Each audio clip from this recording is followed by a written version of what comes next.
ঈদ যাত্রা ঘিরে রাজধানীর কমলাপুর রেল স্টেশনে বাড়ছে ঘরমুখো মানুষের ভিড়। যাত্রীদের নিরাপদ ও স্বস্তিদায়ক ভ্রমণ নিশ্চিত করতে নানা পদক্ষেপ নিয়েছে রেলওয়ে কর্তৃপক্ষ। শনিবার থেকে চলবে ৪৩ জোড়া আন্তনগর ও ২৩ জোড়া কমিউটার ট্রেন, মোট ৬৬ জোড়া ট্রেন। স্টেশন কর্তৃপক্ষ জানায়, প্রতিদিন প্রায় ৪৫,০০০ আসনের টিকিটের পাশাপাশি যাত্রীদের সুবিধায় দেয়া হবে ২৫% স্ট্যান্ডিং টিকিট। সব মিলিয়ে প্রতিদিন প্রায় ৭০,০০০ টিকিট বিক্রি করা হবে। এদিকে ট্রেনের ছাদে ঝুঁকিপূর্ণ ভ্রমণ ঠেকাতে নেওয়া হয়েছে ৩ স্তরের নিরাপত্তা ব্যবস্থা। টিকিট ছাড়া কাউকে স্টেশনে প্রবেশ করতে দেয়া হবে না বলেও জানিয়েছে কর্তৃপক্ষ।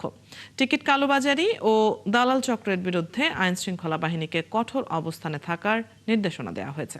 11টি আন্তনগর ট্রেন ছেড়ে গেছে ঢাকা স্টেশন থেকে এবং অধিকাংশ ট্রেনই ট্রেন ছেড়ে গেছে। কোনো যাত্রী ভোগান্তি আমরা এখনো পাইনি। বাংলাদেশ রেলওয়ে 10টি আপনার ঈদ স্পেশাল ট্রেন চালাচ্ছে।